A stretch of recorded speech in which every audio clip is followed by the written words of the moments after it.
Fighters in Israel entering its third day. The latest reports are more than 1,100 people have been killed following surprise strikes from Hamas that took place on Saturday morning. And NBC's Kelly Kobayaler is live in Tel Aviv with the latest on the ground. Good morning, Kelly. Yeah, good morning. A pretty rapidly changing situation. Still getting new information really by the minute. Just a couple of seconds ago, we could hear the air raid sirens sounding once again here in Tel Aviv. And we've now confirmed that in the past hours, at least 3 rockets have fallen on 3 sites in the south. There are reports of some rockets falling in the greater Tel Aviv area as well. We haven't yet been able to confirm that, but there are some casualties involved in those strikes in the south.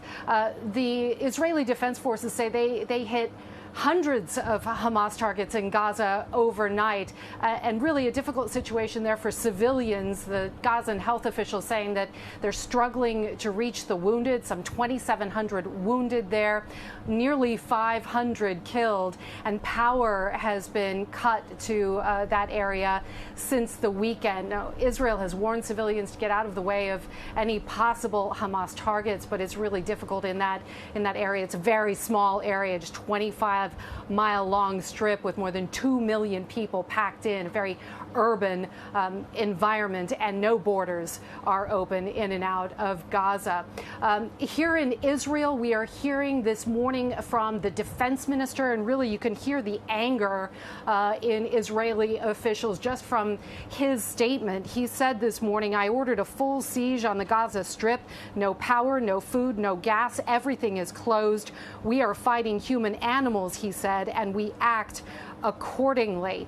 The IDF says that they have called up 300,000 reservists. But the question is, what's next for Israel once they secure that territory in the south? And as a side note, we have been hearing about skirmishes, some gun battles overnight between the IDF and Gaza militants in that area. The IDF spokesperson saying today that the military is prepared to employ disruptive solutions going forward to address the situation, but not elaborating, not talking about any possible details about a ground invasion. And of course, there is this very weighty, very difficult issue of potential hostages held in Gaza, maybe as many as 130 if you believe some of the reports coming from militants inside Gaza. Some of them are soldiers, many are civilians. The question is how to get them out, what to do next. And I'm not sure that we're hearing a clear answer as yet from the Israeli government. Kelly, before you go, just what's it like on the ground in Tel Aviv right now? And also, you asked the question, maybe you can provide the answer, I don't know. You said what comes next in terms of just how long this plays out. Given the density of Gaza, of course, it just seems almost impossible to think that this is something that could end anytime soon. Yeah, I'll take that first one, that second one first.